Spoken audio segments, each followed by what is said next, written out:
केटालिशियन, कैसे हो आप लोग। चलो आज नई बैच की शुरुआत करते हैं। हमने कुछ समय पहले यहाँ से अनाउंस किया था कि काफ़ी सारे बच्चों के कॉल और मैसेज आ रहे थे कि सर एग्ज़ाम की वजह से आप 9 सितंबर वाली बैच नहीं ज्वाइन कर पा रहे हैं।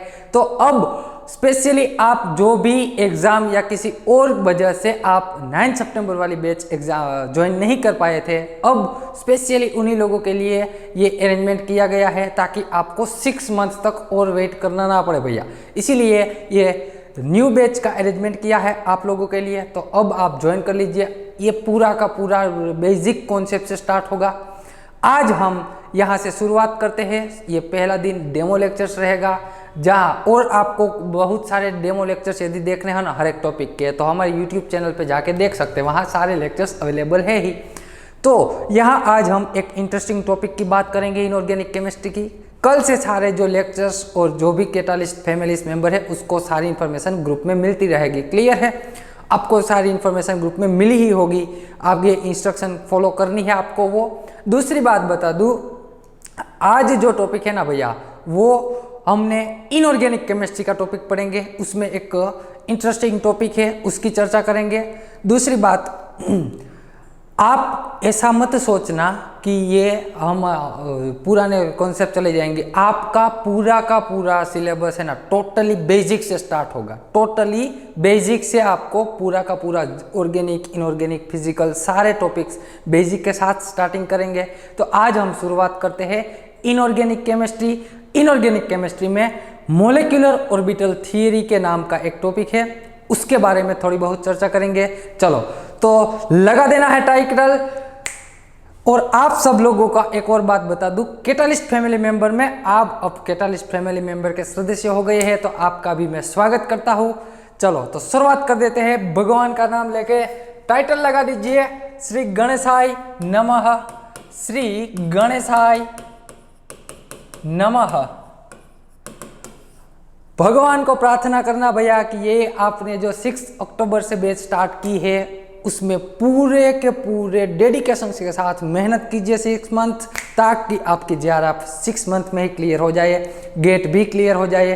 तो चलो शुरुआत कर देते हैं हम इनऑर्गेनिक केमिस्ट्री में मोलिकुलर ऑर्बिटल थियरी की। टाइटल लगाना है आपको एमओटी। एमओटी यानी कि molecular orbital theory. Molecular orbitals theory. ये है क्या भैया? आपने एटॉमिक ऑर्बिटल का तो नाम सुना होगा ना। एटॉमिक ऑर्बिटल का नाम सुना होगा। ये 2 एटम को मिला दीजिए। मैंने ले लिया एक नाइट्रोजन, दूसरा नाइट्रोजन, इसकी ऑर्बिटल और इसकी ऑर्बिटल दोनों को मिला दिया। नाइट्रोजन और नाइट्रोजन को मिलाओगे तो क्या बन जाएगा? N2 मॉलिक्यूल मिल जाएगा। क्या मिल जाएगा? N2। तो इसके बारे में, इसकी ऑर्बिटल्स के बारे में हमें चर्चा करनी है, इसके बॉन्ड ऑर्डर, ये सारी बात हम इसमें करेंगे। तो ये मोलिकुलर ऑर्बिटल किन्होंने दी, ये इसका रिसर्च किसने किया? तो भैया यहाँ पे लिखिए मोलिकुलर और MOT given by Mulliken and Hund's. Hund भैया ने ये हमें इसकी इंफॉर्मेशन दी है मोलिकुलर ऑर्बिटल में। इसमें क्या पढ़ना है? तो कि भैया इसमें पहला टाइटल लगाना है आपको कॉन्स्टिट्यूशन ऑफ एमओटी। टाइटल लगाना है आपको constitution of MOT. Constitution of MOT. इसमें क्या है? आपने नाम सुना होगा, आपने कहीं ना कहीं नाम सुना होगा। कॉन्स्टिट्यूशन एमओटी में 3 टाइप की ऑर्बिटल्स होती है। कितनी प्रकार की ऑर्बिटल्स होती है भैया? तो कि भैया 3 प्रकार की ऑर्बिटल्स हो सकती है। एक तो होती है बॉन्डिंग मोलिकुलर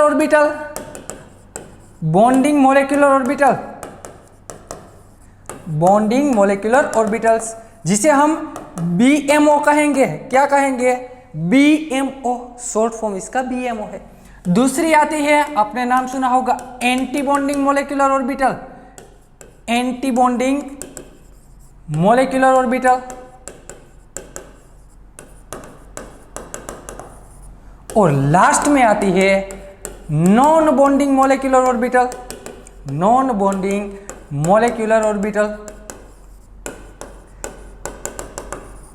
ये सभी के बारे में आपको थोड़ा बहुत इंफॉर्मेशन होगी कि बॉन्डिंग जिसमें बॉन्ड, ये अभी अभी हम डिटेल में स्टडी करेंगे, रुको सब्र करो। एंटी बॉन्डिंग को हम क्या बोलेंगे शॉर्ट फॉर्म में, ABMO। नॉन बॉन्डिंग को NBO non bonding orbitals, bonding molecular orbitals, anti bonding molecular orbitals. Clear है। दूसरी बात, ये जो तीनों की तीनों ऑर्बिटल है ना भैया, तीनों की तीनों ऑर्बिटल्स, इसमें चेंज क्या है, बॉन्डिंग किसे कहते हैं, बॉन्डिंग ऑर्बिटल्स किसे कहते हैं, एंटी बॉन्डिंग किसे कहते हैं, आइए उसकी इंफॉर्मेशन निकालते हैं। तो आपको पता है ना, बॉन्ड बहुत सारे होते हैं ना, उसमें हमें बात करनी है सिग्मा बॉन्ड की और पाई बॉन्ड की, बाकी बॉन्ड की बात में करेंगे। तो बॉन्ड कितने प्रकार के होते हैं, तो कि भैया बॉन्ड होते हैं 2 टाइप के, अभी के लिए सिर्फ 2 ही ध्यान रखो, आगे जाके हम नया सीखेंगे। एक तो सिग्मा बॉन्ड होगा, दूसरा होगा मेरा पाई बॉन्ड। कौन सा होगा भैया, पाई बॉन्ड, और एक सिग्मा बॉन्ड होता है। तो सिग्मा बॉन्ड कौन सी ऑर्बिटल के ओवरलैपिंग से फॉर्म होता है, तो कि भैया यहाँ पे सिग्मा बॉन्ड जो है ना वो s ऑर्बिटल, कौन सी भैया, s ऑर्बिटल, और दूसरी pz ऑर्बिटल के ओवरलैपिंग से फॉर्म हो सकता है।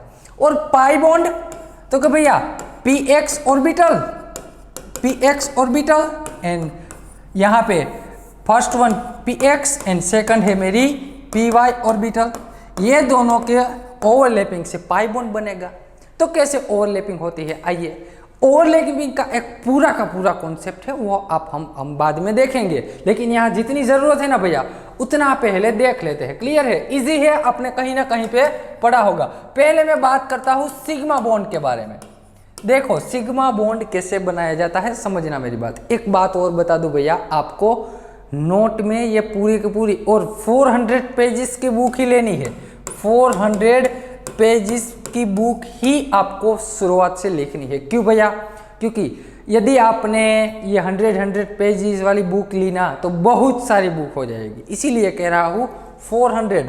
ऑर्गेनिक की बुक अलग रखनी है, इनऑर्गेनिक की बुक्स अलग रखनी है, और फिजिकल्स की बुक भी आपको अलग ही रखनी है, सभी के लिए अलग अलग। एक ही बुक में सब कुछ मत लिखना, वरना आपको परेशानी हो जाएगी, बाद में पढ़ाई करने में परेशानी होगी।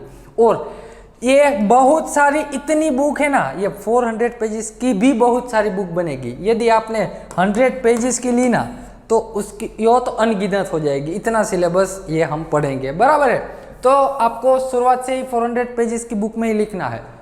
सिग्मा बॉन्ड की बात करते हैं। सिग्मा बॉन्ड में पहली मैं बात करता हूं s ऑर्बिटल के ओवरलैपिंग की।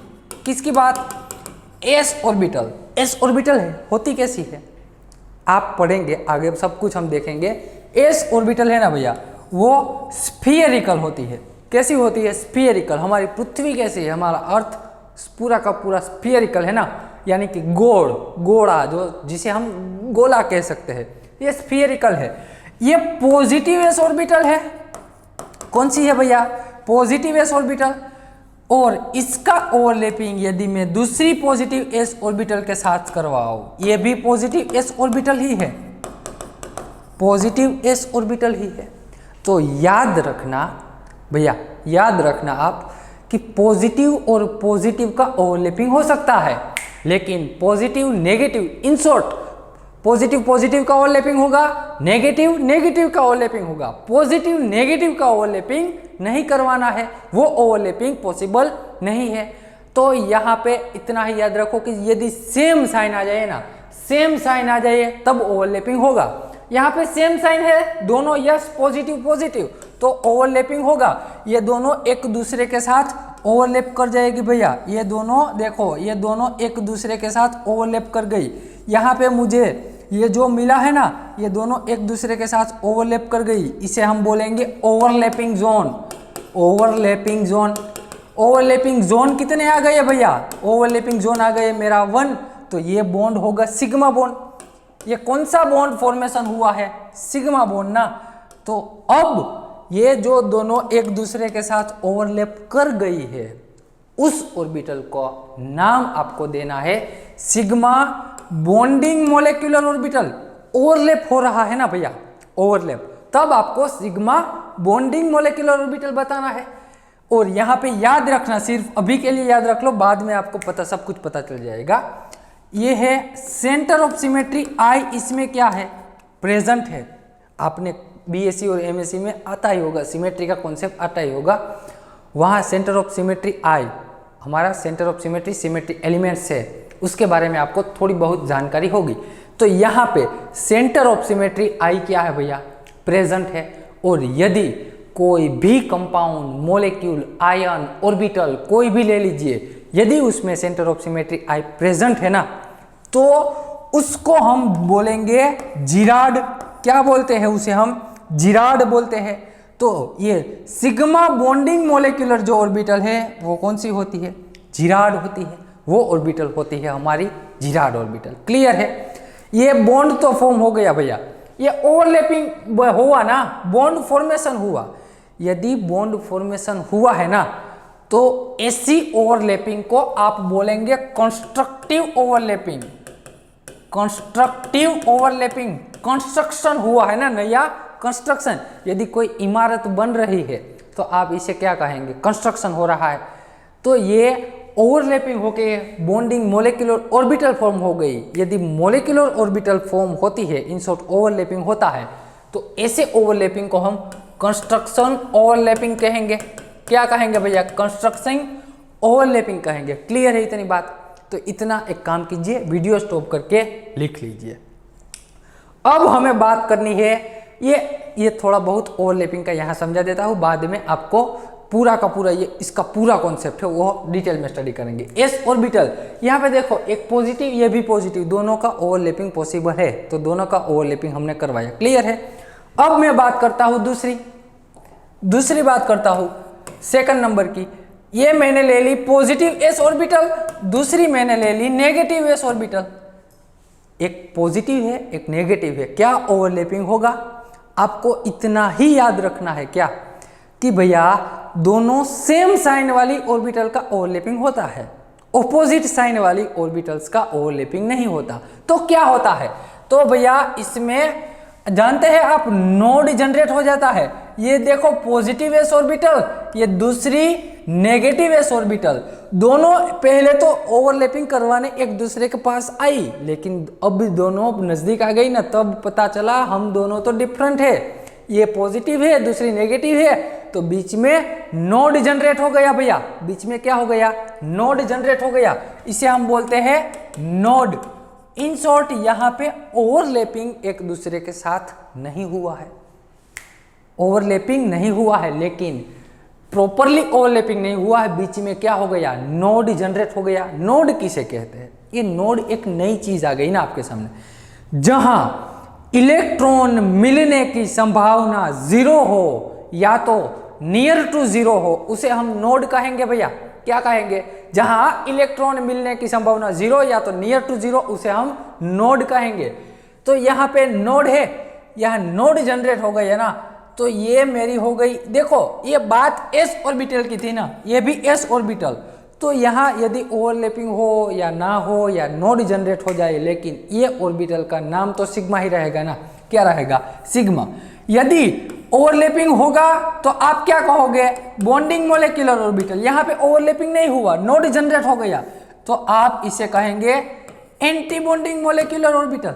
Sigma anti bonding molecular orbital, या तो इसको दूसरा नाम भी आप दे सकते हैं, sigma star bonding molecular orbital. ये जो देखो भैया, यहाँ पे मैंने सिर्फ सिग्मा लिखा, sigma anti bonding molecular orbital. यहाँ पे इसका ये स्टार का मतलब ही एंटी बॉन्डिंग है, समझ आया। यहाँ पे मैंने सिग्मा पे जो स्टार लिखा है ना, सिग्मा पे जो स्टार है उसका मतलब ही एंटी बॉन्डिंग ऑर्बिटल है। अब यहाँ पे देखो, इसमें centre of symmetry i absent है। देखो इसमें सेंटर ऑफ सिमेट्री आई कैसे चेक करते हैं, मॉलिक्यूल के सेंटर से। समझना, एक बार कह देता हूँ, बाद में सिमेट्री का पूरा कॉन्सेप्ट पढ़ेंगे आप।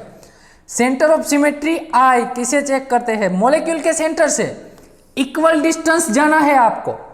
क्या भैया, मॉलिक्यूल के सेंटर से इक्वल डिस्टेंस जाना है और ऑपोजिट डायरेक्शन जाना है। इक्वल डिस्टेंस और ऑपोजिट डायरेक्शन, दोनों जगह सेम चार्ज आना चाहिए, या तो सेम एटम आने चाहिए या तो सेम मॉलिक्यूल आने चाहिए। यदि सेम चीज आ जाए तब जाके आप कह सकते हैं इसमें centre of symmetry i present है। यहाँ पे देखो तो मॉलिक्यूल का सेंटर इन शॉर्ट ये नोड हो गया ना, ऑर्बिटल का सेंटर इन शॉर्ट ये मेरा नोड है, वो ऑर्बिटल का सेंटर है। तो ये नोड के सेंटर से मैंने शुरुआत की, जितना डिस्टेंस में लेफ्ट हैंड साइड पे चला ना उतना ही डिस्टेंस मुझे राइट हैंड साइड पे चलना है। लेफ्ट हैंड साइड और राइट हैंड साइड दोनों डिस्टेंस, दोनों जगह आपको सेम डायरेक्शन में जाना है, वहां पे सेम चार्ज होना चाहिए। क्या है देखो, नहीं है, यहाँ पे प्लस है, यहाँ पे माइनस है, इन शॉर्ट सेम चार्ज नहीं है ना, तो आप कह सकते हैं centre of symmetry i absent है। तो यहाँ centre of symmetry i absent है, तो जिसमें centre of symmetry i absent होना भैया, उसको आप क्या बोलेंगे, अनजिराड बोलेंगे, उसको आप बोलेंगे अनजिराड। सेंटर ऑफ सिमेट्री आई जिसमें एब्सेंट हो उसे आप अनजिराड बोलेंगे। तो ये एस ऑर्बिटल में दो प्रोबेबिलिटी आ गई ना, एक तो सिग्मा बॉन्डिंग मिली, दूसरी सिग्मा एंटी बॉन्डिंग ऑर्बिटल मिली। तो ये देखो यहाँ पे बॉन्ड फॉर्मेशन नहीं हुआ, क्या हुआ भैया, यहाँ पे बॉन्ड फॉर्मेशन नहीं हुआ। इन शॉर्ट यहाँ पे ये जो ओवरलैपिंग होना चाहिए वो ठीक तरह से ओवरलैपिंग नहीं हुआ और आपको बीच में नोड जनरेट हो गया, और नोड जनरेट होता है तो ऐसी ओवरलैपिंग को आप डिस्ट्रक्टिव ओवरलैपिंग बोलेंगे। क्या बोलेंगे भैया, यहाँ पे आप डिस्ट्रक्टिव, यहाँ पे ऐसी ओवरलैपिंग को डिस्ट्रक्टिव ओवरलैपिंग कहेंगे, डिस्ट्रक्टिव ओवरलैपिंग। क्लियर है? चलो ये एस ऑर्बिटल की बात हो गई है। अब जाते हैं हम पी ऑर्बिटल में। पी ऑर्बिटल में पहले सिग्मा बॉन्ड की बात करनी है। तो सिग्मा बॉन्ड में पी ऑर्बिटल कौन सी यूज होती है, बताओ ना, कौन सी पी ऑर्बिटल यूज होती है? तो कि भैया पी जेड ऑर्बिटल। तो यहाँ पे ये रही मेरी पी जेड ऑर्बिटल, दूसरी भी मैं पी जेड ऑर्बिटल लेता हूँ। तो पी जेड ऑर्बिटल कैसी है, जानकारी है आप सबको? अरे हाँ ना बताओ, आप जानते हैं या नहीं? वो हॉरिजॉन्टल होती है, उसमें दो लोब्स होते हैं, ये positive positive, negative positive negative. Clear है? अब देखो ये दोनों यहाँ पे पॉजिटिव, ये भी पॉजिटिव, दोनों एक दूसरे के नजदीक आ रही है। आप बताना मुझे, अरे बताओ ना आप, ओवरलैपिंग होगा कि नहीं होगा? तो भैया आप बोलोगे कि सर यस ओवरलैपिंग हो सकता है। क्यों? यहाँ पे भी पॉजिटिव, यहाँ पे भी positive, in short positive positive का ओवरलैपिंग होगा। तो यहाँ पे दोनों का ओवरलैपिंग हो गया है भैया, दोनों का क्या हो गया है, यहाँ पे ओवरलैपिंग हो गया है, ये दोनों का ओवरलैपिंग हो गया, पॉजिटिव पॉजिटिव का। ये रही नेगेटिव उसकी, देखो भैया ये छोटी नहीं हो जाती। अरे आ रहे यार समझ में बात? ये ऑर्बिटल्स, ये नेगेटिव वाली ऑर्बिटल यहाँ मैंने छोटी ड्रॉ की है, वो छोटी नहीं हो जाती, वो तो सिर्फ आपको दिखाने के लिए ड्रॉ की है, छोटी नहीं है, समझना। ये पॉजिटिव पॉजिटिव का ओवरलैपिंग हो गया, ये दोनों की नेगेटिव नेगेटिव। इन शॉर्ट क्या कह सकते हैं कि बॉन्ड फॉर्म हुआ है। यदि बॉन्ड फॉर्म हुआ है, पीजेड ऑर्बिटल है, तो ये बॉन्ड का नाम होगा sigma bonding molecular orbital. Clear है? यदि सिग्मा बॉन्डिंग मोलेक्युलर ऑर्बिटल है तो इसमें centre of symmetry i check करना आपकी जिम्मेदारी है। चेक कीजिए, क्या करोगे? मॉलिक्यूल के सेंटर से, चलो यहाँ ही देखो, ये रहा मॉलिक्यूल का सेंटर, यहाँ ऊपर ड्रॉ कर रहा हूँ मॉलिक्यूल का सेंटर, इक्वल डिस्टेंस, जितना डिस्टेंस लेफ्ट हैंड साइड पे जाना है उतना ही डिस्टेंस राइट हैंड साइड पे ले आओ। दोनों जगह देखो क्या सेम चार्ज है? यस भैया, यहाँ नेगेटिव, यहाँ पे भी नेगेटिव। इन शॉर्ट यदि सेम चार्ज आ जाए तो आप कह सकते हैं सेंटर ऑफ सिमेट्री आई क्या है, प्रेजेंट है। यदि आई प्रेजेंट है तो आपकी ऑर्बिटल जिराड हो जाएगी। कौन सी हो जाएगी? जिराड ऑर्बिटल हो जाती है। क्लियर है? तो आपको सिग्मा बॉन्डिंग मोलेक्युलर ऑर्बिटल कैसी मिलेगी? जिराड मिलेगी। सिग्मा स्टार आगे हमने जो देखी वो कैसी मिलेगी? अनजिराड ऑर्बिटल मिलेगी। कैसी मिलेगी भैया? अनजिराड ऑर्बिटल मिलेगी। तो यहां से मैं आपको एक नोट लिखवा दूं, इतना ही याद रखना है, आपको एक नोट लिखवा दूं भैया, सिर्फ उतना याद रख लेना। क्यों? बाकी ओवरलैपिंग वाला कॉन्सेप्ट है ना, उसमें आप सब लोग सब कुछ आपको समझ जा जाएगा, लेकिन यहाँ पे हमें जितनी ज़रूरत है ना उतना ही याद रख लो। क्यों? अरे भैया एक बात बता दूं, आप अभी मैंने बात की ना बॉन्ड की, तो बॉन्ड कितने तरह के होंगे? बॉन्ड होंगे कितने? तो कि एक तो सिग्मा बॉन्ड होगा और दूसरा कौन सा होगा? पाई बॉन्ड होगा ना। तो अभी हमने सिग्मा बॉन्ड के बारे में बात की, उसमें दो ऑर्बिटल्स मुझे मिली। कौन सी? तो कि भैया उसमें मुझे दो ऑर्बिटल मिली, एक तो सिग्मा बॉन्डिंग मोलेक्युलर ऑर्बिटल मिली ना, अभी हमने समझा है। दूसरी कौन सी मिली? तो sigma star bonding molecular orbital, या तो आप इसको क्या सकते हैं, क्या कह सकते हैं, सिग्मा ABMO भी कह सकते हैं, इसे आप सिग्मा ABMO भी कह सकते हैं। ये दो प्रोबेबिलिटी मिली। ठीक वैसे ही हम पाई बॉन्ड का ओवरलैपिंग करवाएंगे। पाई बॉन्ड का कैसे? तो वहां पे एक तो पाई बॉन्डिंग मोलिकुलर ऑर्बिटल होगी, दूसरी pi star bonding molecular orbital, या तो आप इसे कहेंगे पाई एंटी बॉन्डिंग मोलिकुलर ऑर्बिटल मिलेगी। पाई बॉन्डिंग, पाई एंटी बॉन्डिंग, क्लियर है? यहाँ पे जैसे आपने ओवरलैपिंग देखा ना, वैसा ही ओवरलैपिंग इधर होगा।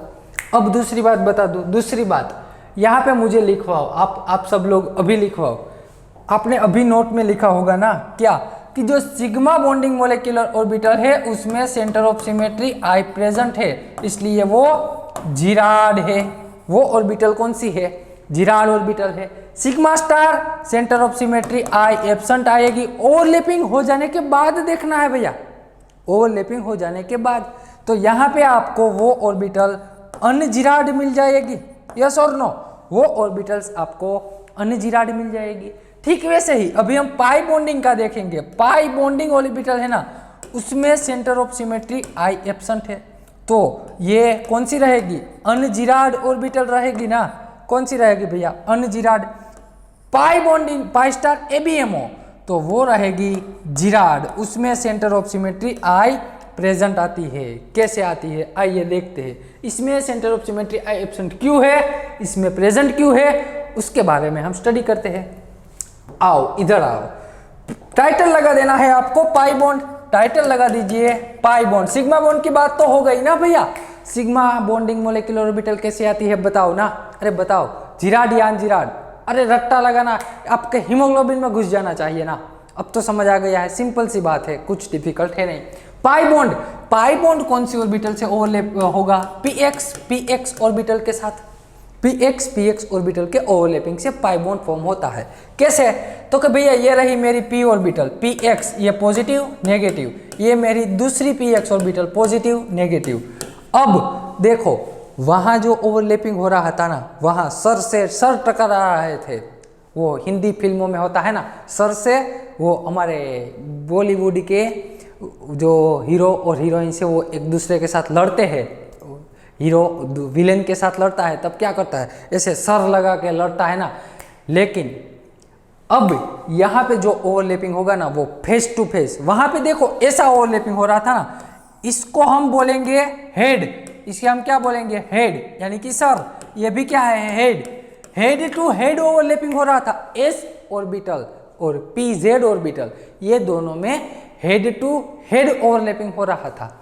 वहां जाके यदि हेड टू हेड ओवरलैपिंग हो रहा है, तब जाके जो बॉन्ड फॉर्म होगा वो कौन सा होता है? सिग्मा बॉन्ड होता है। लेकिन यहाँ पे फेस टू फेस ओवरलैपिंग होगा। कैसे भैया? यहाँ पे देखो ना, ये है ना, ये पॉजिटिव एक्स एक्सिस, ये px है ना, यहाँ पे ये px, ये पॉजिटिव ये नेगेटिव, यहाँ पे पॉजिटिव नेगेटिव। देखो ये दोनों पॉजिटिव, ये दोनों नेगेटिव, दोनों एक दूसरे के नजदीक आई। क्या दोनों एक दूसरे के साथ ओवरलैपिंग करेगी? यस भैया, अच्छे से ओवरलैपिंग करेगी। क्यों? पॉजिटिव पॉजिटिव के साथ ओवरलैपिंग कर रही है, नेगेटिव नेगेटिव के साथ ऐसे ओवरलैप कर रहा है। इन शॉर्ट बहुत ही बढ़िया ओवरलैपिंग होगा।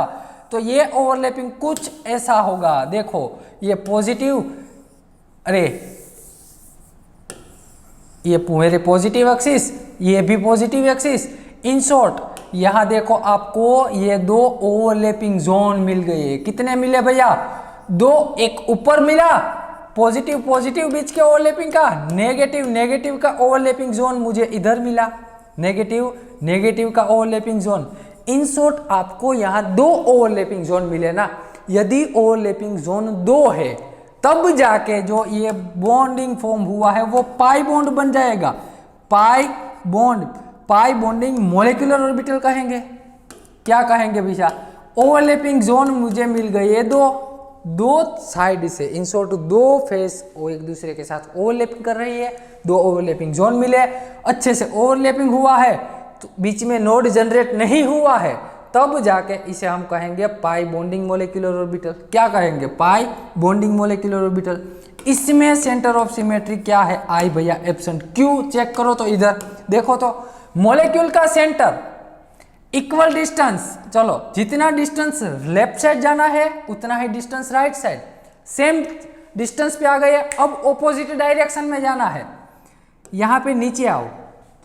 नीचे की ऑपोजिट डायरेक्शन कौन सी होती है? अरे आप बताओ कौन सी होती है? ऊपर ना। तो यहाँ मैं नीचे आया ना, तो यहाँ मुझे ऊपर जाना पड़ेगा।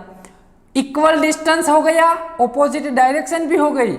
वहां पे देखना है यदि सेम चार्ज आया तो centre of symmetry i present है, यदि ऑपोजिट चार्ज आया तो सेंटर ऑफ सिमेट्री आई क्या है भैया?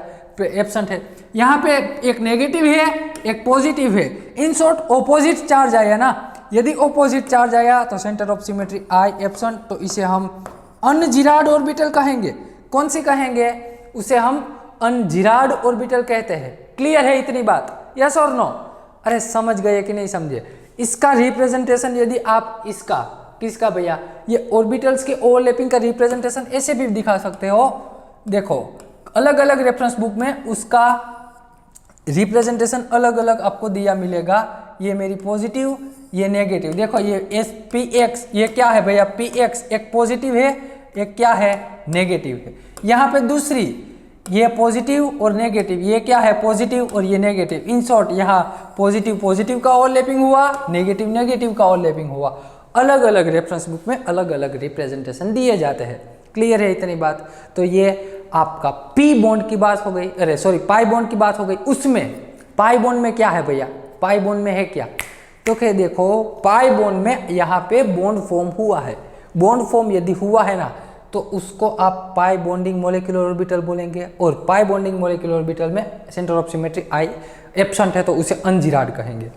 अब पाई बीएमओ की बात हो गई, मुझे बात करनी है पाई स्टार की। किसकी बात करनी है? पाई स्टार की। देखो पाई स्टार कैसे फॉर्म होगा, ये आपके नॉलेज के लिए है भैया सब कुछ, ये सब कुछ आपके नॉलेज के। एग्जाम में कैसे क्वेश्चन आते हैं ना वो अभी हम बाद में देखेंगे, एग्जाम के क्वेश्चन भी सोल्व करेंगे। क्लियर है?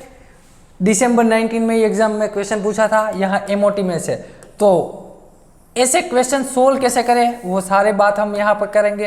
तो यहाँ पे नेगेटिव और पॉजिटिव, पॉजिटिव नेगेटिव है क्या? तो ओवरलैप आपको घुमाना नहीं है, इसको जैसी दी है वैसे ही ओवरलैपिंग करवाना है, घुमाना नहीं है। तो चलो यहाँ पॉजिटिव नेगेटिव का ओवरलैपिंग होगा ना भैया? ना, नहीं होगा। तो क्या होगा? ये एक दोनों एक दूसरे से दूर चली जाएंगी। देखो पहले तो ये दोनों पास आई, फिर दूर चली गई, पास आई दूर चली गई, पास आके देखा कि भैया मैच नहीं होगा, ये तो पॉजिटिव है ये नेगेटिव है, पहले पास आई नहीं मजा आया, मजा नहीं आया तो फिर से दूर चली गई, तो ये पॉजिटिव ये नेगेटिव। यहाँ पे पहले नेगेटिव नजदीक आई फिर मुंह मोड़ के चली गई, नहीं मजा आया, चलो ऐसा हो गया। बीच में क्या हो गया? नोड जनरेट हो गया। ये क्या हो गया भैया? मेरा नोड जनरेट हो गया। यदि नोड जनरेट हुआ है तो ये बॉन्डिंग को हम पाई एबीएमओ कहेंगे। क्या कहेंगे? पाई एबीएमओ। चेक करो centre of symmetry i present आएगी। कैसे चेक करना है? आइए मेरे साथ। मॉलिक्यूल के सेंटर से इन शॉर्ट नोड से शुरुआत करनी है। इक्वल डिस्टेंस, लेफ्ट साइड जितना जाओगे उतना ही डिस्टेंस राइट साइड पे आना है। जितना डिस्टेंस लेफ्ट साइड उतना ही distance right side. Equal distance तो हो गया। ऑपोजिट डायरेक्शन की बात करें, यहाँ मैं ऊपर गया तो यहाँ मुझे नीचे आना पड़ेगा। यदि यहाँ पे पॉजिटिव चार्ज है तो मुझे यहाँ पॉजिटिव चार्ज होना चाहिए है। देखो दोनों जगह पॉजिटिव चार्ज है। इन शॉर्ट सेम चार्ज आया तो सेंटर ऑफ सिमेट्री आई क्या हो गई? मेरी प्रेजेंट। और जिसमें centre of symmetry i present होती है वो ऑर्बिटल जिराड ऑर्बिटल कहते हैं। हम इसे क्या कहेंगे? जिराड ऑर्बिटल कहेंगे। क्लियर है इतनी बात? तो ये ओवरलैपिंग का एक पूरा कॉन्सेप्ट है, वो हम डिटेल में स्टडी करेंगे। ओवरलैपिंग जोन भी देखेंगे, कैसे कैसे बॉन्ड होते हैं, वो इसकी नेक्स्ट लेक्चर में हम बात करेंगे। लेकिन यहाँ एमओटी पढ़ने के लिए आपको इतनी आवश्यकता थी, अब आपको इतना याद रह गया है। ये टेबल आपको याद रखना है भैया, ये पूरा टेबल आपको अभी के अभी याद रखना है। चलो सिर्फ इतना कि सिग्मा बॉन्डिंग मॉलिक्यूलर ऑर्बिटल है वो जिराड है, सिग्मा स्टार अनजिराड है, पाई बॉन्डिंग मॉलिक्यूलर ऑर्बिटल अनजिराड है और पाई स्टार जिराड है। रह जाएगा याद इतना? यस और नो? अब हम बात करते हैं मॉलिक्यूलर ऑर्बिटल डायग्राम के बारे में। किसके बारे में?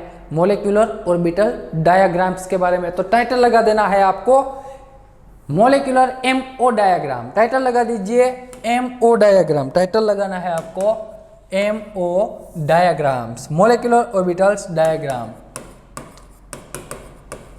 इसमें बहुत सारे मोलिक्यूल्स के हम डायग्राम देखेंगे। वहाँ से ये MO डायग्राम से हमें कितनी इंफॉर्मेशन मिलेगी, ये MO डायग्राम कितने प्रश्नों के उत्तर दे सकता है हमें। आइए पहले क्वेश्चन लिख लेते हैं, पहले बात करते हैं क्वेश्चंस की, कितने क्वेश्चंस के आंसर हमें ये एक डायग्राम से मिलते हैं। पहली मैं बात करता हूँ, पहली तो मुझे मिलेगा electronic configuration, electronic configuration,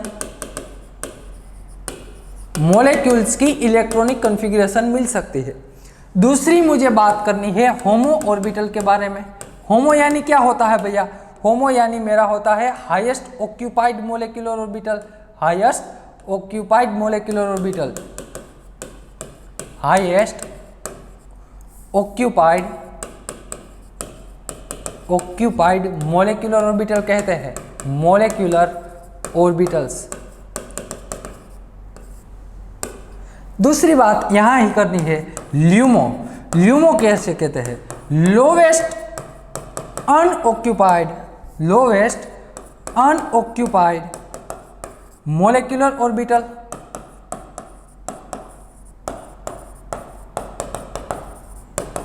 lowest unoccupied molecular orbitals की बात करनी है, क्लियर है। फिर थर्ड क्वेश्चंस का आंसर हमें बात करना है, यदि थर्ड नंबर का आंसर कौन सा दे सकता है, तो क्या भैया नंबर ऑफ अनपेयर इलेक्ट्रॉन के बारे में, अनपेयर इलेक्ट्रॉन जिसे हम स्मॉल n से रिप्रेजेंट करेंगे, कितने अनपेयर इलेक्ट्रॉन है वो भी हमें डायग्राम से पता चल सकता है। दूसरी बात, यदि हमें अनपेयर इलेक्ट्रॉन के बारे में पता चल गया तो आप जानते हैं ना, आप जानते ही है अच्छे मैग्नेटिक बिहेवियर के बारे में। किसके बारे में भैया? मैग्नेटिक बिहेवियर, मैग्नेटिक बिहेवियर आपने कहीं ना कहीं तो सुना होगा ना, यहाँ इतनी तक आपने केमिस्ट्री पढ़ाई की है तो कहीं ना कहीं सुना होगा पैरामैग्नेटिक कंपाउंड और डायामैग्नेटिक कंपाउंड। वो कैसे डिसाइड होता है? यदि कोई भी कंपाउंड में, समझना, कोई भी कंपाउंड है उसमें एक भी इलेक्ट्रॉन अनपेयर है ना, in short n does not equal to 0, इसका मतलब क्या है? एक इलेक्ट्रॉन अनपेयर होगा, एटलीस्ट एक इलेक्ट्रॉन अनपेयर होगा। n does not equal to, n क्या है? अनपेयर इलेक्ट्रॉन है, वो जीरो नहीं है, जीरो नहीं है, तब जाके आपका कंपाउंड पैरामैग्नेटिक हो जाएगा। कौन सा होगा? पैरामैग्नेटिक होगा। यदि number of unpair electron zero आ गए तो आपका कंपाउंड डायामैग्नेटिक हो जाएगा। कौन सा होगा? डायामैग्नेटिक कंपाउंड हो जाएगा। एक भी इलेक्ट्रॉन अनपेयर नहीं है तब क्या आएगा? डायामैग्नेटिक। एक भी इलेक्ट्रॉन अनपेयर है तो आपका कंपाउंड पैरामैग्नेटिक हो जाएगा। ये फोर्थ प्रॉपर्टी के बारे में भी आप एमओ डायग्राम से पता लगा सकते हैं। Fifth property, property number 5, symmetry के बारे में भी पता लगा सकते हैं। सिमेट्री, इन शॉर्ट आपकी ऑर्बिटल्स कौन सी होगी? जिराड ऑर्बिटल है या तो अनजिराड ऑर्बिटल है, जिराड या अनजिराड, उसके बारे में भी पता लगा सकते हैं। और सिक्स्थ प्रॉपर्टी है मेरी, कौन सी? मैग्नेटिक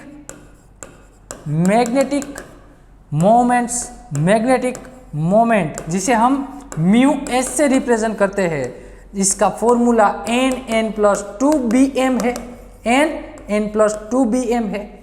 मैग्नेटिक मोमेंट आप जानते हैं ना, वो पैरामैग्नेटिक कंपाउंड के बाद हम इसकी मैग्नेटिक मोमेंट फाइंड करते हैं। कैसे? तो कि भैया नंबर ऑफ अनपेयर इलेक्ट्रॉन से फाइंड करते हैं। यहाँ पे मान लीजिए नंबर ऑफ अनपेयर इलेक्ट्रॉन मेरा आ गया 1। यहाँ ये फॉर्मूला है ना, आपको ये फॉर्मूला दिया हुआ है ना, वहाँ पे एक इलेक्ट्रॉन अनपेयर दिया हुआ है, तब जाके म्यू एस कितनी आएगी बताओ ना मुझे, तब जाके आपकी म्यू एस आती है। यहाँ पे 1 रख दो, 1 यहाँ पे ऐसे करो, 1 × 1 + 2 इन शॉर्ट 3 हो गया। √3 का आंसर कितना आता है? 1.73 कितना आता है? 1.73 आता है। यदि अनपेयर इलेक्ट्रॉन 2 है ना भैया, तो यहाँ पे 2 रख दो n की जगह। 2 + 2 क्या हो जाएगा? अरे क्या होगा 2 + 2? 2 + 2 होगा 4, 4 × √8, यहाँ पे √8 का आंसर क्या आता है? 2.83 आता है। ये है बोहर मैग्नेटॉन, ये सारी प्रॉपर्टी बोहर मैग्नेटॉन में आंसर देगी। अनपेयर इलेक्ट्रॉन 3 है ना भैया, 3, तो यहाँ पे 3 रख दीजिए। 3 + 2 5 इंटू 3 √15, √15 का आंसर आता है 3.87 BM। इन शॉर्ट में क्या कहूँ, क्या कहना चाहता हूँ समझो, आपको ये सारे आंसर याद रखने चाहिए। यहाँ यदि अनपेयर इलेक्ट्रॉन 4 है ना भैया, अनपेयर इलेक्ट्रॉन, तो उसका आंसर आता है 4.89 BM। यदि अनपेयर इलेक्ट्रॉन आपके 5 आ गए, अनपेयर इलेक्ट्रॉन 5 आ गए, तो 5.92 BM याद रखना है, 5.92। क्लियर है मेरी बात? तो इतने सिर्फ इतना याद रखना है आपको कि यदि अनपेयर इलेक्ट्रॉन 1 है तो 1.73 होगी, 2 है, यदि अनपेयर इलेक्ट्रॉन 0 है तो अब जाके तो 0 हो जाएगी आपकी मैग्नेटिक प्रॉपर्टीज। तो यहाँ पे इतना आपको सारे आंसर एमओ डायग्राम से मिल जाएंगे। क्लियर है? आइए बात करते हैं एमओ डायग्राम के बारे में। किसके बारे में भैया? एमओ डायग्राम्स के बारे में बात करनी है। पहले मैं बात करता हूँ नाइट्रोजन के बारे में। तो यहाँ पे आपको टाइटल लगाना है एमओ डायग्राम्स 4। यहाँ पे एक टाइटल लगा दीजिए ammo diagram, ammo diagram for N2। N2 के लिए एमओ डायग्राम की बात करता हूं। अब समझना, यहां पे ब्रैकेट में लिख देना, आप लिख दो ब्रैकेट में, जिसका एटॉमिक नंबर नाइट्रोजन से कम हो, जिसका एटॉमिक नंबर नाइट्रोजन से कम है, उसका एमओ डायग्राम नाइट्रोजन जैसा ही होगा। क्या बात कर रहा हूं मैं, समझना। जिसका एटॉमिक नंबर नाइट्रोजन से कम हो, उसका एमओ डायग्राम नाइट्रोजन जैसा ही होगा। इन शॉर्ट 1 to 7 की बात हो गई, 1 to 7, जिसका atomic number 1 to 7, in short hydrogen से लेकर नाइट्रोजन तक सभी के डायग्राम्स कैसे आएंगे? सेम आएंगे, सभी के डायग्राम सेम आएंगे। आइए चेक करते हैं। पहले मैं बात करता हूं नाइट्रोजन की। नाइट्रोजन में कौन सी ऑर्बिटल होती है भैया? तो कि एक तो आप जानते हैं ना, नाइट्रोजन में इलेक्ट्रॉनिक कॉन्फ़िगरेशन में एक तो 1s ऑर्बिटल होगी, उससे आगे बढ़ोगे तो वहां आपको 2s ऑर्बिटल भी मिल जाएगी, उससे आगे बढ़ोगे तो वहां आपको 2p ऑर्बिटल मिल जाएगी, 2p ऑर्बिटल मिल जाएगी। क्लियर है इतनी बात? 1s, 2s और 2p ऑर्बिटल मिल जाएगी। एक काम करना, यहाँ इसको मैं फिर से लिखता हूँ यहाँ पे, अब ध्यान देना इधर, ताकि आपको पूरे के पूरे दिखाई दे अच्छे से। थोड़ा बड़े अक्षरों में लिख रहा हूँ। ये n एटम की मैं बात कर रहा हूँ, यहाँ पे एक n एटम ले लिया, एक n एटम यहाँ पे ले लिया, इसकी ये 1s ऑर्बिटल हो गई, ये नाइट्रोजन की 1s ऑर्बिटल, ये रही मेरी 2s ऑर्बिटल, ये नाइट्रोजन की 2s ऑर्बिटल है भैया। और यहाँ पे मैं लिख रहा हूँ नाइट्रोजन की 2p ऑर्बिटल, 2p ऑर्बिटल्स। तो ये बात आपको अच्छे से अभी ध्यान रखना, अभी लिखना नहीं, छोड़ दो, पेन छोड़ दो। नाइट्रोजन में 1s ऑर्बिटल होगी, 2s ऑर्बिटल होगी, 2p ऑर्बिटल होगी। आपको इतना तो पीरियोडिक टेबल से इलेक्ट्रॉनिक कॉन्फ़िगरेशन तो थोड़ी बहुत जानकारी होगी, नहीं है कोई बात नहीं, हम पीरियोडिक टेबल पूरा पढ़ेंगे, आपको अच्छे से समझ आ जाएगा सब कुछ, टेंशन लेने वाली बात नहीं है आपको। नाइट्रोजन का एटॉमिक नंबर कितना है भैया? अरे बताओ, 7 है ना, एटॉमिक नंबर 7 है, तो उसमें कितने इलेक्ट्रॉन होते हैं? 7 इलेक्ट्रॉन। जितना n एटम में 7, तो यहाँ पे 2 इलेक्ट्रॉन रख दो, 1s2, यहाँ पे भी 2 इलेक्ट्रॉन रख दो विथ ऑपोजिट स्पिन, यहाँ पे सभी में एक इलेक्ट्रॉन रख दो, तो 2p3 आ गई। 2 4 + 3 टोटल 7 इलेक्ट्रॉन n एटम में। यहाँ मैं बात कर रहा हूँ दूसरी नाइट्रोजन एटम की, उसमें भी 2 इलेक्ट्रॉन है, 1s2 ऑर्बिटल। यहाँ मैं बात कर रहा हूँ वही एटम की 2s ऑर्बिटल, उसमें भी 2 इलेक्ट्रॉन होंगे। यहाँ बाद में बात करते हैं हम p ऑर्बिटल्स के बारे में। किसके बारे में है बात करनी है भैया? p ऑर्बिटल्स के बारे में। ये रही मेरी p ऑर्बिटल 2p3, इसमें भी सभी में 3।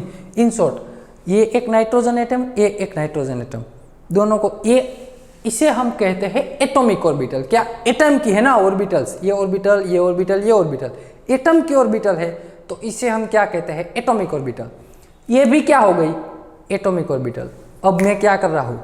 दोनों को कंबाइन कर रहा हूँ, दोनों नाइट्रोजन को जोड़ दीजिए तो N2 मॉलिक्यूल बन जाता है। यस और नो? N2 मॉलिक्यूल यदि बनता है तो उसकी ऑर्बिटल्स को आप क्या कहेंगे? N2 मॉलिक्यूलर ऑर्बिटल कहेंगे। अब उसे एटॉमिक ऑर्बिटल नहीं कहा जा सकता भाई, ये n एटम की ऑर्बिटल इसलिए एटॉमिक ऑर्बिटल। N2 मॉलिक्यूल है तो उसकी ऑर्बिटल को आपको N2 मॉलिक्यूलर ऑर्बिटल कहा करना पड़ेगा। तो यहाँ पे इसकी मोलिकुलर ऑर्बिटल में दो प्रोबेबिलिटी है। एक ऑर्बिटल है जो ग्राउंड स्टेट में है और दूसरी है उसकी वो कहाँ पे होगी, एक्साइटेड स्टेट में होगी भैया, वो एक्साइटेड स्टेट में होगी। कैसे, देखो एक की एनर्जी कम आएगी, इन शॉर्ट बॉन्डिंग ऑर्बिटल होगी ना उसकी। ये जो डायग्राम है ना भैया, ये डायग्राम एनर्जी का डायग्राम है। किसका है, एनर्जी का डायग्राम है। इन शॉर्ट यहाँ नीचे से आप ऊपर जाओगे तो ऑर्बिटल्स की एनर्जी इंक्रीज होती है। यहाँ पे फिर से ये एक बॉन्डिंग ऑर्बिटल है भैया, दूसरी एंटी बॉन्डिंग। ये बॉन्डिंग, इसका नाम मैं देता हूँ, कौन सी आती है यहाँ पे सबसे ग्राउंड स्टेट में, सिग्मा 1s ऑर्बिटल। उसके ऊपर ये बॉन्डिंग है तो ये उसकी ही एंटी बॉन्डिंग है, याद रखना, बॉन्डिंग और एंटी बॉन्डिंग। फिर यहाँ पे ये ऑर्बिटल्स है तो इसकी बॉन्डिंग ऑर्बिटल आएगी, ये इसकी बॉन्डिंग ऑर्बिटल, तो ये इसकी एंटी बॉन्डिंग ऑर्बिटल हो जाएगी। ये 2s की ऑर्बिटल है ना तो इसका नाम है सिग्मा 2s ऑर्बिटल, तो ये हो जाएगी मेरी sigma star 2s orbital. Bonding तो ये एंटी बॉन्डिंग। यहाँ पे भैया दो प्रोबेबिलिटी है, दो प्रोबेबिलिटी यहाँ पे समझना। इतना आपको पता ही है, क्यों, आपने 11th-12th में ऐसे डायग्राम बहुत सारे बनाए हैं दोस्तों, बहुत बार बनाए हैं, बहुत। क्यों 11th-12th नहीं पढ़े भैया आप? अरे 11th-12th पढ़े कि नहीं पढ़े? पढ़े ही है सब कुछ। अब यहाँ पे ये जो ऑर्बिटल मैं दिखा रहा हूँ, ये वाली ऑर्बिटल समझना, ये ऑर्बिटल को हम कहते हैं पाई टू पी जेड ऑर्बिटल। कौन सी कहते हैं? पाई टू पी एक्स, ठीक।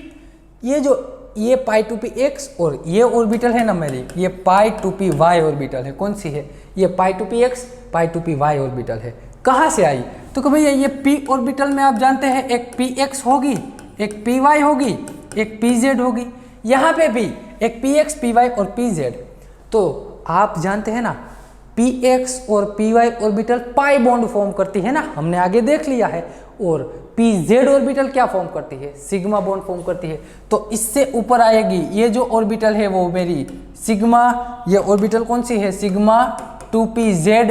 pz के आगे देखो मैंने सिग्मा लिखा, px के आगे पाई, यहाँ पे भी px के आगे पाई, तो ये सिग्मा 2pz है। और यहाँ पे ये दोनों बॉन्डिंग ऑर्बिटल हो गई ना, तो उससे ऊपर कौन सी ऑर्बिटल होगी? एंटी बॉन्डिंग होगी। तो यहाँ पे ये जो ऑर्बिटल है मेरी, ये ऑर्बिटल आ गई मेरी pi star 2px। In short ये बॉन्डिंग की एंटी बॉन्डिंग, ये pxy बॉन्डिंग है, तो पाई star 2py anti bonding orbital हो गई। क्लियर है मेरी बात? और यहाँ पे सिग्मा 2pz है, तो सिग्मा 2pz है ना भैया, यहाँ पे ध्यान दीजिए, ये सिग्मा 2pz आपको दिखाई दे रहा है ना, तो ये हो गई मेरी sigma star 2pz, sigma star 2pz anti bonding. Clear है? इन शॉर्ट अब मैं आपको बताऊँ, समझना मेरी बात, अब आपको बताऊँ यहाँ से इलेक्ट्रॉनिक कॉन्फ़िगरेशन का ऑर्डर क्या आएगा। सबसे कम एनर्जी सिग्मा 1s ऑर्बिटल की, उससे सिग्मा स्टार 1s, उससे ज़्यादा एनर्जी सिग्मा 2s की, उससे ज़्यादा सिग्मा स्टार 2s, उससे ज़्यादा पाई टू पी एक्स और पाई टू पी वाई, दोनों की एनर्जी सेम है। देखो यहाँ दोनों मैंने पैरेलल लिखी ना, साथ में लिखी। इन शॉर्ट ये दोनों की एनर्जी क्या है भैया? ये दोनों की एनर्जी सेम है। क्लियर है मेरी बात? ये दोनों की एनर्जी सेम हो गई। अब जाके आगे बढ़ो, वहां से आगे तो कि सिग्मा 2pz आएगी। क्या आएगी? Sigma 2pz। उससे ऊपर जाओ तो एंटी बॉन्डिंग आ जाएगी। तो ये मेरे एनर्जी का ऑर्डर लिख दिया है। क्लियर? अब हमें बॉन्ड बनाना है, अब हमें इलेक्ट्रॉन का अरेंजमेंट करवाना है। कैसे करवाओगे? यहाँ पे देखो कितने इलेक्ट्रॉन है, समझना मेरी बात अच्छे से। यहाँ पे 2 इलेक्ट्रॉन है, यहाँ पे भी 2 इलेक्ट्रॉन है, दोनों इलेक्ट्रॉन को मिला दो, टोटल 4 इलेक्ट्रॉन हो गए। अब 4 इलेक्ट्रॉन को सिर्फ इतने में अरेंज करना है, समझना, सिर्फ इतने में। ये नीचे वाला जो मैंने लिखा है ना, उतने में आपको 4 इलेक्ट्रॉन को अरेंज करना है। कैसे करोगे? ध्यान रखना, इधर ध्यान रखना भैया। 4 इलेक्ट्रॉन में से ये एक सब सेल होता है ना, एक सेल होता है ना, उसमें आप 2 इलेक्ट्रॉन रख सकते हैं। मैक्सिमम कितने रख सकते हैं? 2 विथ ऑपोजिट स्पिन। ये पहला इलेक्ट्रॉन मैंने अप स्पिन में रख दिया ना, ये अप स्पिन में रख दिया, तो दूसरा इलेक्ट्रॉन डाउन स्पिन में रखना पड़ेगा। ये डाउन स्पिन में रखना पड़ेगा। ये मोबाइल के डेटा ऑन ऑफ करने का रिप्रेजेंटेशन नहीं, इलेक्ट्रॉन है हमारे। क्या है? इलेक्ट्रॉन। ये इंटरनेट का नहीं है, आपके मोबाइल में जो डेटा ऑन ऑफ का आता है ना, वो नहीं है। ये क्या है? On off. ये स्पिन है, इलेक्ट्रॉन्स की स्पिन। चलो 2 इलेक्ट्रॉन को मैंने रख दिए, तीसरा इलेक्ट्रॉन ऊपर जाएगा, चौथा इलेक्ट्रॉन भी ऊपर जाएगा। चारों के चारों इलेक्ट्रॉन का अरेंजमेंट मैंने यहाँ पे करवा दिया।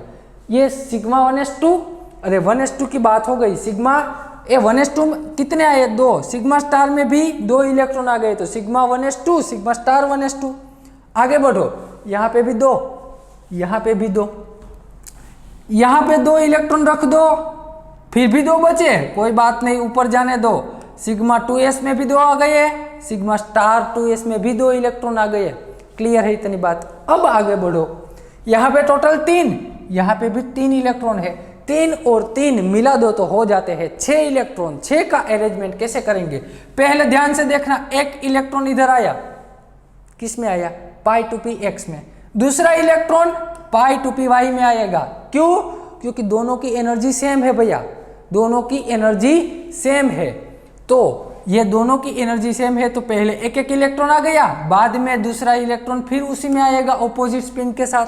तो ये टोटल 4 इलेक्ट्रॉन हो गए।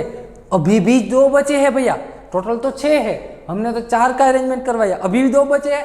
कोई बात नहीं, उसकी ऊपर वाली ऑर्बिटल्स में जाने दो। ये सारे इलेक्ट्रॉन्स का अरेंजमेंट मैंने कर दिया। अब ऊपर तो वेकेंट ऑर्बिटल, मेरे पास इलेक्ट्रॉन नहीं है तो कैसे भरूं भैया इसको? इलेक्ट्रॉन नहीं है ना, तो इसको वेकेंट रहने दो। ये MO का डायग्राम हो गया मेरा।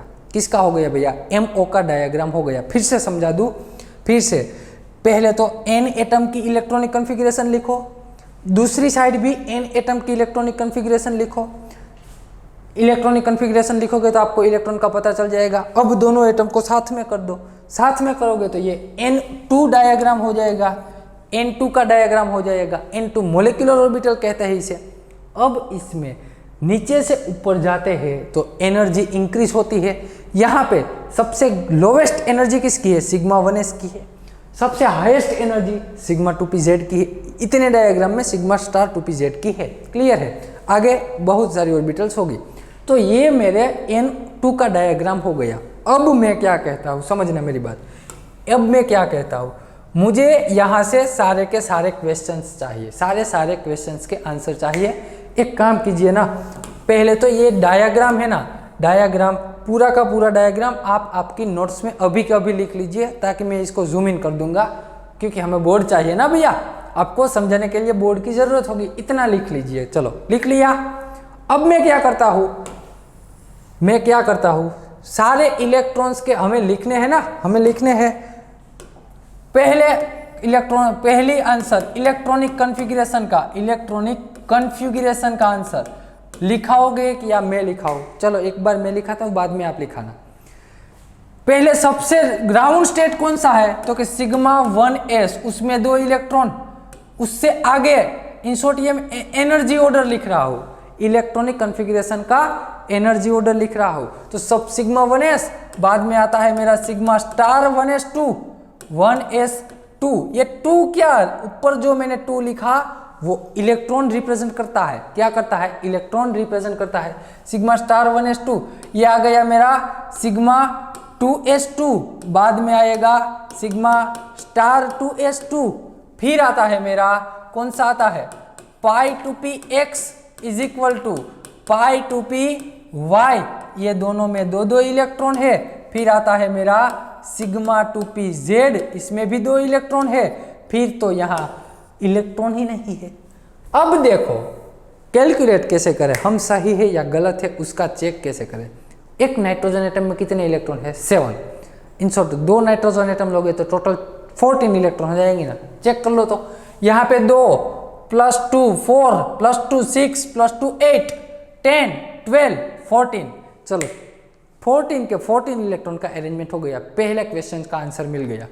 दूसरा आंसर बहुत ही समझनेदायक है, ये बहुत ही समझने वाला है। ये होमो ऑर्बिटल किसे कहेंगे, ल्यूमो ऑर्बिटल्स किसे कहेंगे?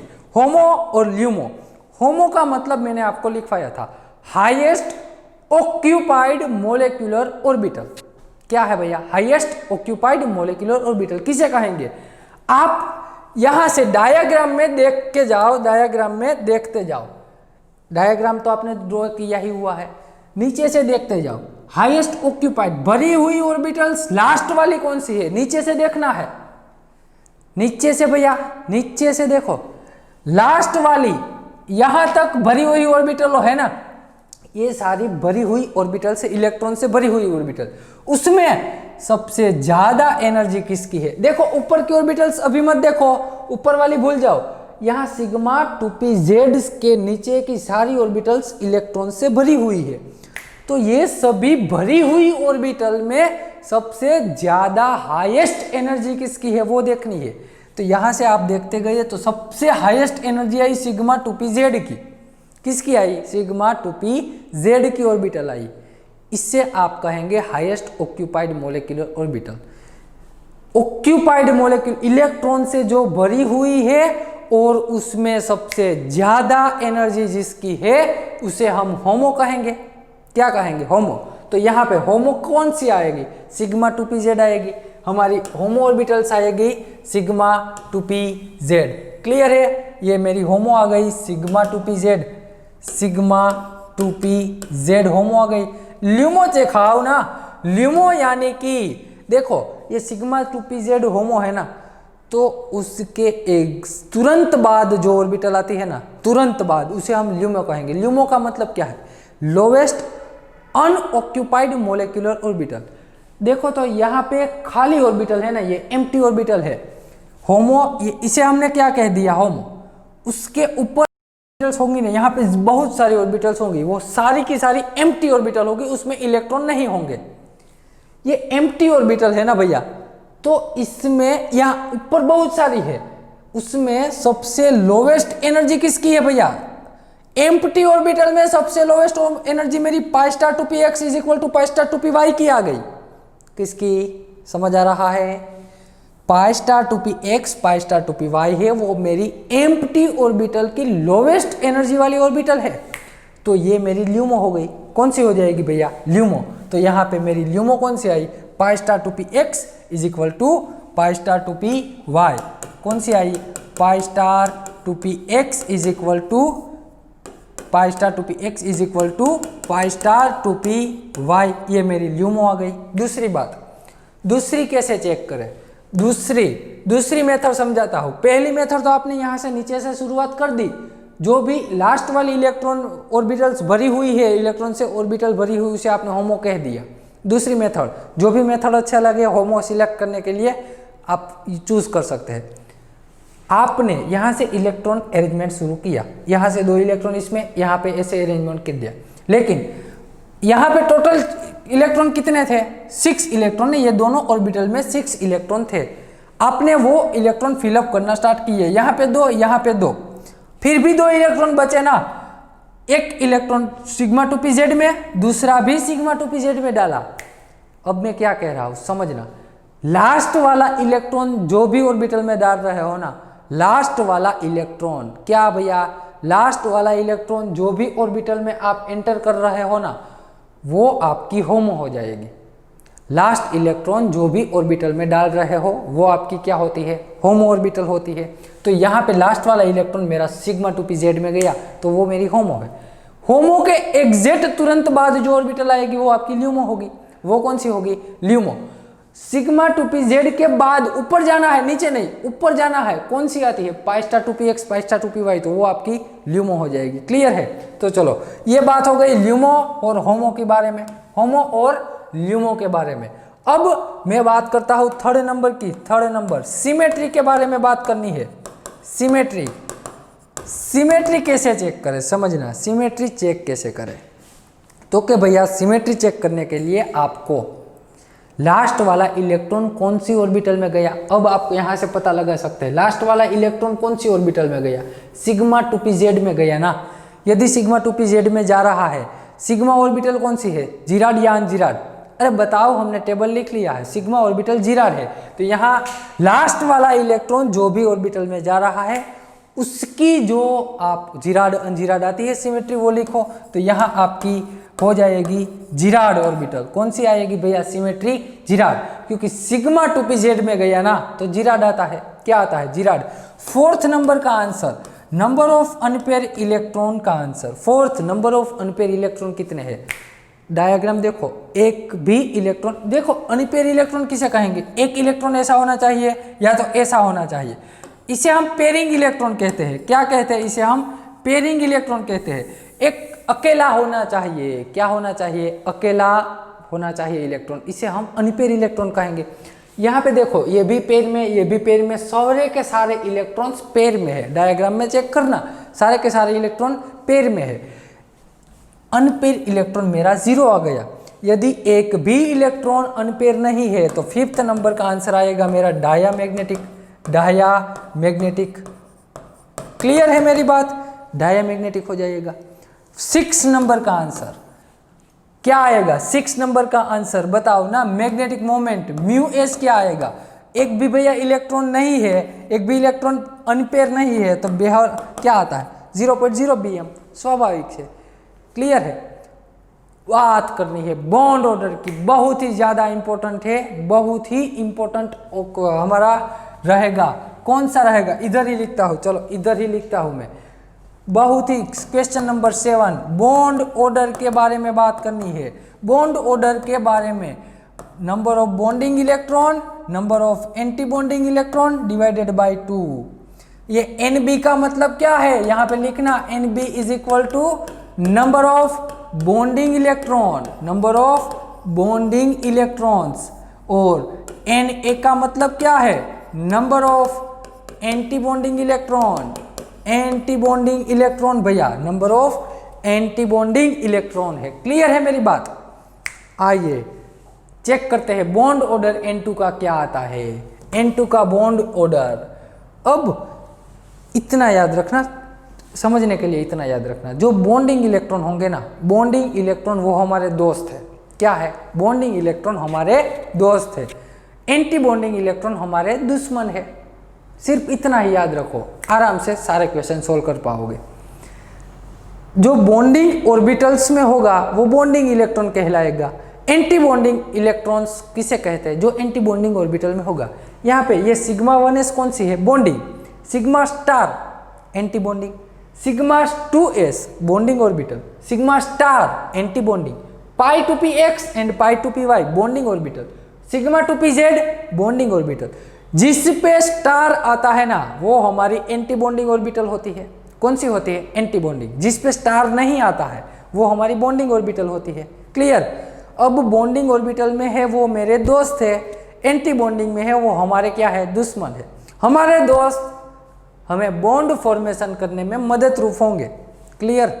हमारे दोस्त बॉन्ड फॉर्मेशन करने में मदद रूप होंगे और दुश्मन हमें बॉन्ड फॉर्मेशन नहीं करने देंगे। इन शॉर्ट वो हमारा बॉन्ड ऑर्डर डिक्रीज करेगा, दोस्त हमारे बॉन्ड ऑर्डर इंक्रीज करेंगे। तो आपको अब तो पता चल जाना चाहिए कि हमारे दोस्त, यदि मुझे बॉन्ड बनाना है, हमें बॉन्ड बनाना है तो हमारे दोस्त ज़्यादा होने चाहिए या हमारे दुश्मन ज़्यादा होने चाहिए? बताओ ना। दोस्त ज़्यादा होने चाहिए ना। जितने दोस्त आपका ज़्यादा होंगे उतने बॉन्ड ऑर्डर आपका बढ़ेगा। यहाँ पे दोस्त वाले इलेक्ट्रॉन गिनते हैं ना, ये बॉन्डिंग ऑर्बिटल में है, हमारे दोस्त है। हमारे क्या है भैया? दोस्त। ये 2 इलेक्ट्रॉन, 2 दोस्त मिल गए।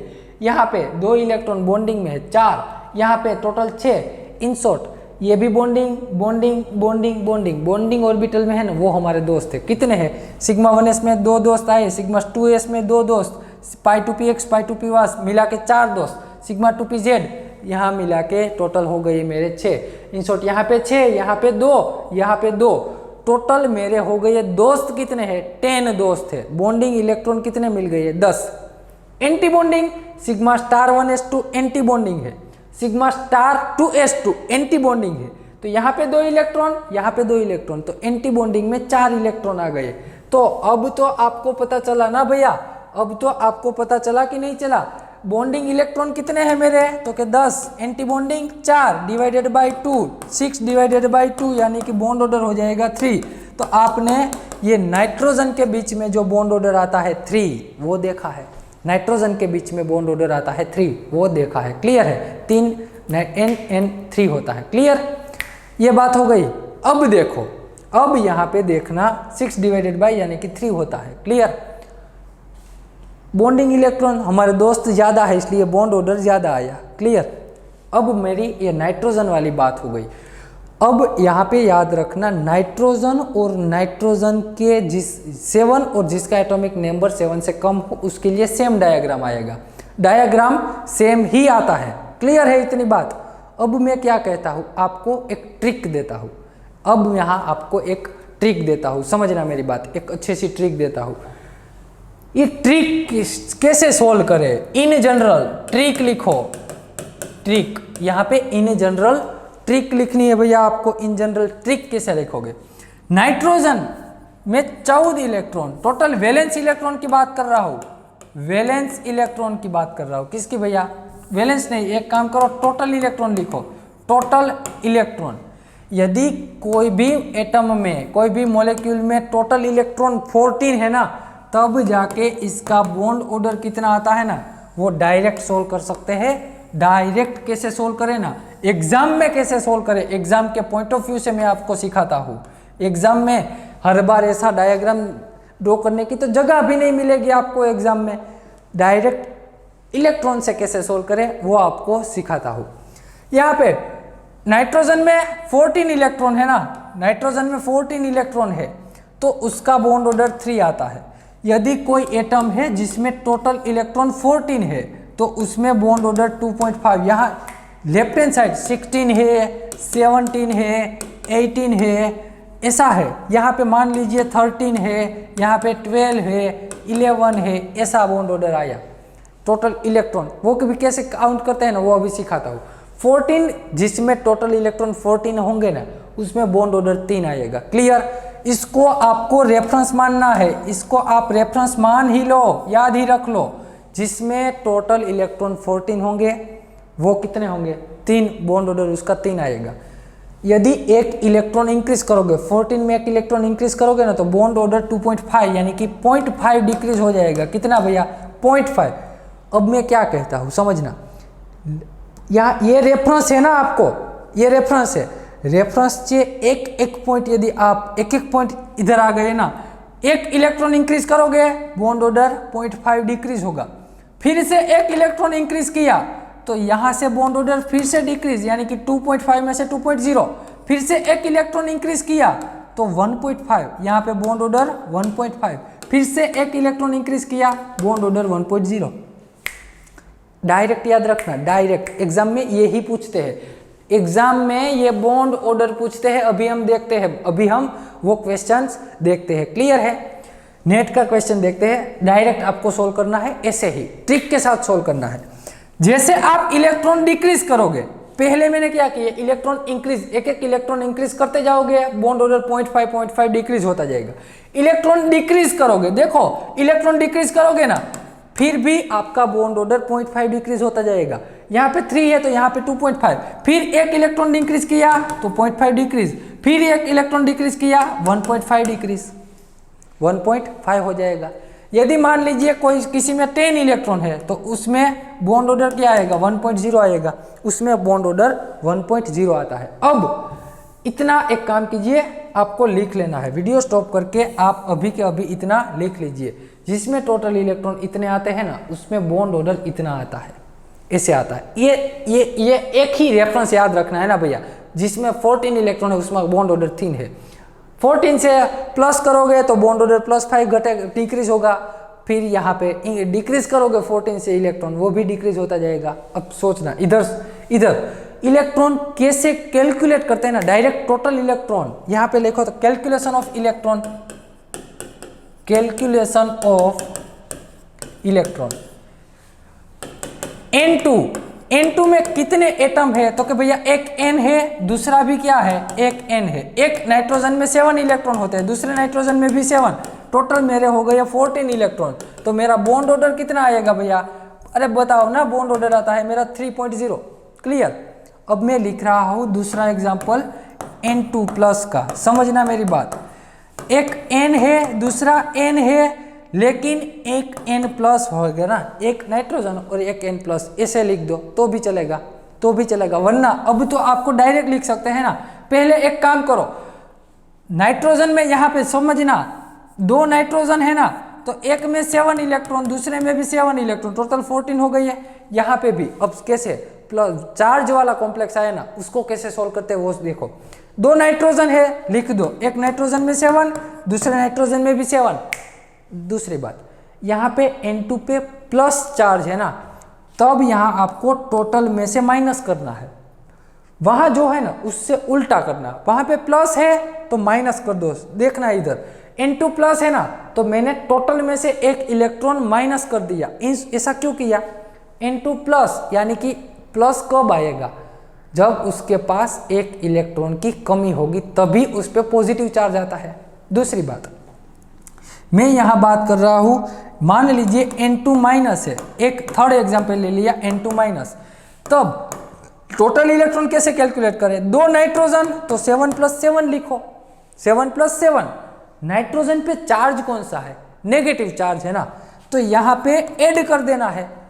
यहाँ प्लस था तो मैंने बात सब्सट्रैक्ट कर दिया, माइनस है तो प्लस कर देना है। यहाँ पे 14+4 7+7 14 - 10 यानी कि 13 इलेक्ट्रॉन आएंगे। चेक करना, वहाँ पे बॉन्ड ऑर्डर 2.5 ही आएगा।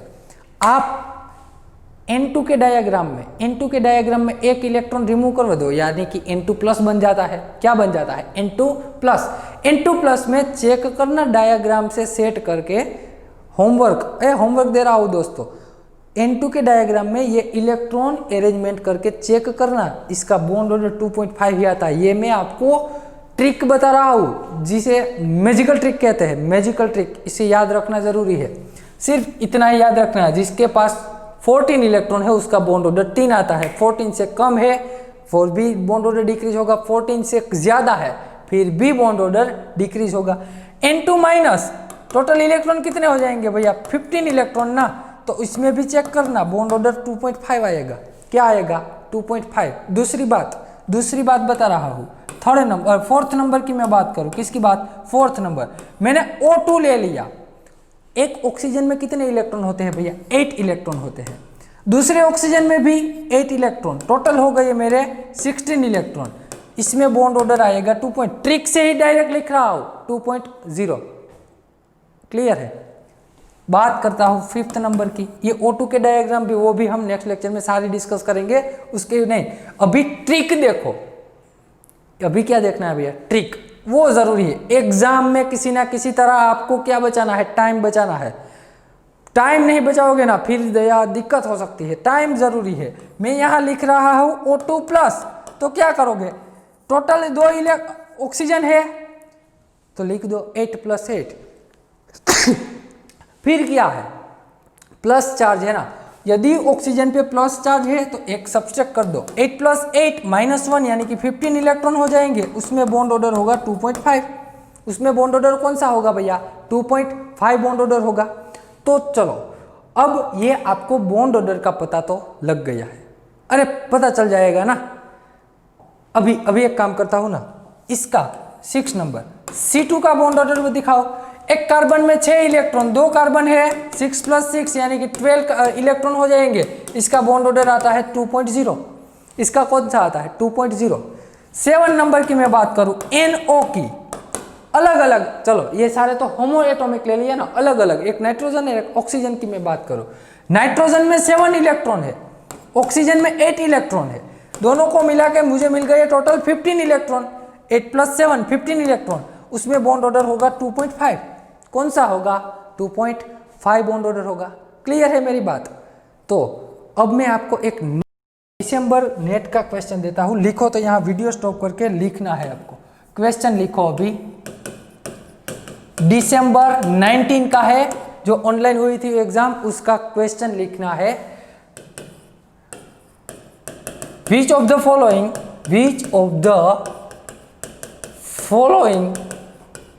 is highest bond order? Higher bond order. Which of the following molecule is highest bond order? किसका बॉन्ड ऑर्डर सबसे हाईएस्ट है। उसमें पहला ऑप्शन ए ऑप्शन लिखिए, चलो ए ऑप्शन लिखिए NO प्लस, बी ऑप्शन लिखिए O2 प्लस, थर्ड ऑप्शन लिखिए C2 प्लस, और फोर्थ ऑप्शन लिखना है आपको, फोर्थ ऑप्शन लिखना है N2 प्लस।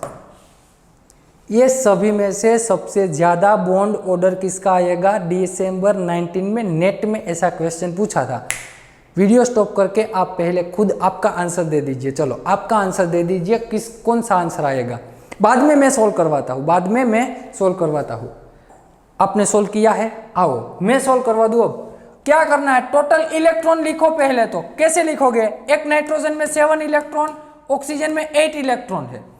एक नाइट्रोजन में 7, ऑक्सीजन में 8, यहाँ पे प्लस चार्ज है तो टोटल में से बाद कर दो, तो टोटल कितने हो जाएंगे 14 इलेक्ट्रॉन। और जिसके पास टोटल 14 इलेक्ट्रॉन है उसका बॉन्ड ऑर्डर भैया 3.0 आता है। अरे जानते हैं ना, कोई बात नहीं। ऑक्सीजन है ना, O2 है, तो एक ऑक्सीजन में 8 इलेक्ट्रॉन, दूसरे में भी 8 इलेक्ट्रॉन। ऑक्सीजन पे प्लस चार्ज है तो -1 कर देना है। 8 + 8 16 -1 यानी कि कितने हो जाएंगे 15 इलेक्ट्रॉन। 15 इलेक्ट्रॉन में बॉन्ड ऑर्डर आता है मेरा 3.5। कार्बन दिया हुआ है मुझे, कितना है भैया, कार्बन दिया हुआ है। कार्बन में कितने इलेक्ट्रॉन है 6, दूसरे कार्बन में भी 6, प्लस चार्ज दिया हुआ है ना, क्या है भैया प्लस चार्ज है। प्लस है तो सब्सट्रैक्ट कर दो, 6 + 6 12 -1 यानी कि 11 इलेक्ट्रॉन आ गए। कितने आए भैया 11 इलेक्ट्रॉन आ गए। तो आप जानते ही इलेक्ट्रॉन 11 इलेक्ट्रॉन है तब जाके बॉन्ड ऑर्डर डिक्रीज ही होने वाला है, तो इसका बॉन्ड ऑर्डर आता है 1.5। N2 प्लस 7 + 7 -1 कर दो, 13 इलेक्ट्रॉन, 13 इलेक्ट्रॉन में बॉन्ड ऑर्डर आता है 2.5। तो सबसे हाईएस्ट बॉन्ड ऑर्डर किसका आया। देखो एग्जाम में यदि आपने इसको डायग्राम से सोल्व करने की ट्राई की होगी ना, यदि करते ना, तब तो आपकी पक्का भैया 30 मिनट सिर्फ डायग्राम बनाने में चली जाती। एक क्वेश्चन सोल्व करने में आप 30 मिनट गवा देंगे। लेकिन यदि आपने वो ट्रिक याद कर ली ना, तो आप चुटकी में आंसर निकाल सकते हैं। आपका करेक्ट आंसर कौन सा आ गया, ए। आपका करेक्ट आंसर ए आ गया, जिसमें बॉन्ड ऑर्डर 3.0 है। क्या है 3.0 है। तो चलो ये बात हो गई एमओटी के, ये एग्जाम में कैसे सोल्व करते हैं। बाकी बहुत सारे एमओटी के बहुत सारे डायग्राम हम देखेंगे नेक्स्ट लेक्चर में। लेकिन अब मैं क्या बात कर रहा हूँ, जो भी स्टूडेंट को ये ज्वाइन करनी है ना भैया बैच, अभी के अभी कर लीजिए। क्यों, कल से सारे लेक्चर्स है ना हमारे सारे लेक्चर्स हमारी एप्लीकेशन में ही आएंगे। हमारी एप्लीकेशन जो भी आप ग्रुप में हो, आपको ग्रुप में सारी इन्फॉर्मेशन मिल जाएगी। ग्रुप में आपको कॉल भी आ जाएगा। रजिस्ट्रेशन कर, आप जिन्होंने जो भी स्टूडेंट ने रजिस्ट्रेशन करवाया है ना, रजिस्ट्रेशन गूगल फॉर्म फिलअप करके करवाया है, और आप हमारे व्हाट्सएप ग्रुप में ऐड होना, तब आपको इन्फॉर्मेशन ग्रुप में ही मिल जाएगी। जो भी स्टूडेंट ने फीस पेमेंट की वो सारी बात उसमें हो जाएगी। दूसरी बात, जिन्होंने रजिस्ट्रेशन नहीं करवाया है ना, वो पहले काम कीजिए www.thephenol.com पे जाके आप गूगल फॉर्म है वो रजिस्ट्रेशन, फ्री रजिस्ट्रेशन है, फिलअप कर दीजिए, तब आप व्हाट्सएप ग्रुप में ऐड हो जाएंगे। दूसरी बात, जो भी स्टूडेंट ऑलरेडी व्हाट्सएप ग्रुप में एडेड है और जो सोच रहे हैं कि क्लास ज्वाइन करूं या ना करूं, मैं कहता हूं कल से सारे लेक्चर्स यूट्यूब में नहीं आएंगे, सारे के सारे लेक्चर्स एप्लीकेशन में ही आएंगे। पूरा का पूरा GIOC से स्टार्टिंग होगा हमारा, पूरा का पूरा GIOC के स्टार्टिंग होने वाला है। तो सारे के सारे लेक्चर्स अब आपको हमारी एप्लीकेशन में ही मिल जाएंगे। तो यदि आपने फीस पेमेंट, और भैया एप्लीकेशन में क्या है कि आप फीस पेमेंट करोगे ना, तभी जाके आपको मैनेजमेंट में से आईडी और पासवर्ड मिल जाएंगे। तो ये प्रोसीजर जल्द से जल्द ख़त्म कर दीजिए ताकि आपका सिलेबस जाए ना। यदि आप सोच रहे हैं कि चलो करूँ या नहीं करूँ, देखो 9 सितंबर से लेके आप सोच रहे हो, 9 सितंबर से अब 6 अक्टूबर हो गई है। इतना समय तो आपने सोच लिया है, क्या करोगे सोच के? सोचने से भैया कुछ नहीं होगा। मैं क्या कहता हूँ, एक बार है ना, जब मैं पढ़ाई कर रहा था ना भैया, तब मैंने क्या किया था, एक बार फीस पेमेंट कर दी थी। जब आप फीस पेमेंट कर दोगे ना, मैं ऐसा नहीं बोल रहा हूँ कि ये कैटालिस्ट में ही फीस पेमेंट कर दीजिए। यदि आपको नेट पास करनी है ना, तो कोई भी इंस्टीट्यूट में भैया ज्वाइन कर लीजिए। ज्वाइन फीस पेमेंट करके कोई भी इंस्टीट्यूट में ज्वाइन कर लीजिए। ज्वाइन कर लगे ना, फीस पेमेंट कर देंगे ना, फिर आपका जो पूरा का पूरा कंसंट्रेशन है ना, वो सिर्फ पढ़ाई पर रहेगा। फिर ऐसे दिमाग में ख्याल नहीं आएंगे चलो ये प्रिपरेशन करूँ या ना करूँ, करूँ या नहीं करूँ। एक बार हिम्मत करके फी पेमेंट कर दीजिए। इंडिया का कोई भी इंस्टीट्यूट में कर दीजिए। हम ऐसा नहीं बोल रहे कि हमारे इंस्टीट्यूट में फीस पेमेंट कर दीजिए, लेकिन जो भी स्टूडेंट ने अभी तक फीस पेमेंट नहीं की है, वो जल्द से जल्द फीस पेमेंट कर दे। और दूसरी बात बता दूं, यदि आप चलो एक वीक के बाद आइए, तब तक आपको एक वीक, जो कल से तो एप्लीकेशन में वीडियो आना शुरू हो जाएंगे। बहुत सारे स्टूडेंट ने फीस पेमेंट कर दी है, तो कल से हमारी बैच तो स्टार्ट हो जाएगी। लेकिन जो अभी कंफ्यूज है ना, वो पेमेंट जल्द से जल्द कर दे। क्यों? क्योंकि मान लीजिए आपने एक वीक के बाद पेमेंट किया, तो एक वीक के सारे लेक्चर्स, डेली 2 लेक्चर्स, जीओसी जीआईओसी के लेक्चर्स दोनों डेली 2 लेक्चर्स अपलोड होंगे, तो आपके बहुत सारे लेक्चर्स पेंडिंग हो जाएंगे। फिर पहुंचना भैया दिक्कत हो जाएगी, फिर आपको दिक्कत हो जाएगी। वैसे भी आपने 9 सितंबर से लेकर 6 अक्टूबर का टाइम तो गवा ही दिया है। ये तो स्पेशल आपके लिए ही हम ये नई बैच का अरेंजमेंट किया है, ताकि आप यदि एग्जाम के कारण या कोई और कारण नहीं ज्वाइन कर पाए तो तब कर लीजिए, तब आप ये बैच ज्वाइन कर सकते हैं। क्लियर है? तो मेहरबानी करके जल्द से जल्द ये फीस पेमेंट वाली प्रोसीजर को ख़त्म कर दीजिए, ताकि आपका पूरा कंसंट्रेशन किस पे रहे भैया? सिर्फ स्टडी पे रहे, सिर्फ और सिर्फ स्टडी पे आपका कंसंट्रेशन रहे। और दूसरी बात बता दूं, नेट भैया, नेट क्या है? नेट बहुत ही आसान है, नेट बहुत ही इजी है, लेकिन भैया एक बात है, उसमें डेडिकेशन थोड़ा बहुत चाहिए। आपको थोड़ा बहुत डेडिकेशन चाहिए। दूसरी बात बताऊँ, नेट पास आराम से हो सकती है, आराम से नेट पास हो सकती है। मैं आपको थोड़ी नेट की इन्फॉर्मेशन देता हूँ। नेट में कैसे है? नेट टोटल भैया हमारी केमिस्ट्री में नेट आती है 200 मार्क्स की, 200 मार्क्स की नेट आती है। उसमें क्या है, टोटल 3 सेक्शन होते हैं, ए, बी और सी सेक्शन होता है। ए, बी और सी सेक्शन होता है। ए में टोटल 20 क्वेश्चंस होते हैं। हर क्वेश्चंस का मार्क 2 मार्क्स के क्वेश्चन होते हैं। यहाँ पे 2 मार्क्स का एक ए सेक्शन होता है, बी सेक्शन भी 2 मार्क्स का होता है, और सी सेक्शन भैया 4 मार्क्स का होता है। सारे क्वेश्चन इसमें 4 मार्क्स के होते हैं। इसमें टोटल वो लोग आपको 40 क्वेश्चन प्रोवाइड करेंगे। यहाँ पे ये आपको 60 क्वेश्चन दिए जाएंगे। टोटल इतने क्वेश्चन दिए जाते हैं। लेकिन ये नेट में भैया एक फैसिलिटी बहुत ही अच्छी है। क्या है? ये 20 क्वेश्चन में से सिर्फ आपको 50 क्वेश्चंस ही अटेम्प्ट करने हैं। सिर्फ 50 क्वेश्चंस ही अटेम्प्ट करने हैं। 50 क्वेश्चन अटेम्प्ट करोगे, हर एक क्वेश्चन का 2 मार्क, टोटल मार्क्स कितने हो गए? 30 मार्क्स। यहाँ पे 40 क्वेश्चन में से कोई भी रैंडमली आप 35 क्वेश्चन सिलेक्ट कर सकते हैं। कितने भैया? 35 क्वेश्चन, हर एक का मार्क्स 2, टोटल हो गए 17 मार्क्स। और एक क्वेश्चन का मार्क 4 है, 4 मार्क का एक क्वेश्चन है। यहाँ पे आपको 60 क्वेश्चन दिए जाएंगे, उसमें से सिर्फ और सिर्फ 25 क्वेश्चंस ही सिलेक्ट करने हैं। आपको सिर्फ 25 क्वेश्चन ही सिलेक्ट करने हैं। 60 में से 25 आउट ऑफ 60, एक क्वेश्चंस का मार्क 4, टोटल हो गए मेरे 100 मार्क। टोटल मेरे मार्क्स कितने हो गए? 100। 60 क्वेश्चन देते हैं, कोई भी रेंडमली सिलेक्ट करते हो दोस्त, ऐसा नहीं कि ये पर्टिकुलर इतना ही, कोई भी 25 क्वेश्चन आप सिलेक्ट कर सकते हैं। दूसरी बात एक बता दूं नेट के कट ऑफ्स के बारे में। नेट के कट ऑफ ये जो होगा ना भैया, ए सेक्शन, इसमें जनरल एप्टीट्यूड आएगा, जनरल एप्टीट्यूड आएगा, रीजनिंग, जनरल साइंस होता है। ये दोनों सेक्शन टोटली हमारे केमिस्ट्री के होते हैं। टोटली कैसे होते हैं? केमिस्ट्री के सेक्शन होंगे। दूसरी बात बता दूं, केमिस्ट्री में कितना कट ऑफ आता है? लास्ट टाइम की ही मैं बात करूं, लास्ट टाइम की डिसम्बर 19 की, डिसम्बर 19 में कट ऑफ कितना आया था भैया? जेआरएफ और एलएस के बारे में तो जानते हैं ना, जेआरएफ और एलएस के बारे में। एलएस क्या है? लेक्चरशिप है। जेआरएफ क्या है? Junior research fellowship. यदि आपने दोनों के लिए एक ही पेपर देना होता है आपको, सिर्फ कट ऑफ में चेंज आता है। सिर्फ किस में चेंज आता है? सिर्फ कट ऑफ में चेंज आता है। जेआरएफ का इन जनरल में बात करूं, जनरल कैटेगरी के लिए, जनरल कैटेगरी के लिए, नॉन रिजर्व के लिए अराउंड 100 टू 105 के बीच में जेआरएफ का कट ऑफ होता है, और एलएस का कट ऑफ 90 टू 95 के बीच में होता है। एलएस का कट ऑफ 90 टू 95।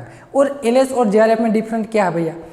यदि आप ये 200 में से 90 और 90 इन शॉर्ट क्वालिफाई हो गई है, ये cut of her bar change होता है, लेकिन रेंज इतनी आ सकती है, रेंज इतनी है 90 टू 95 एलएस की।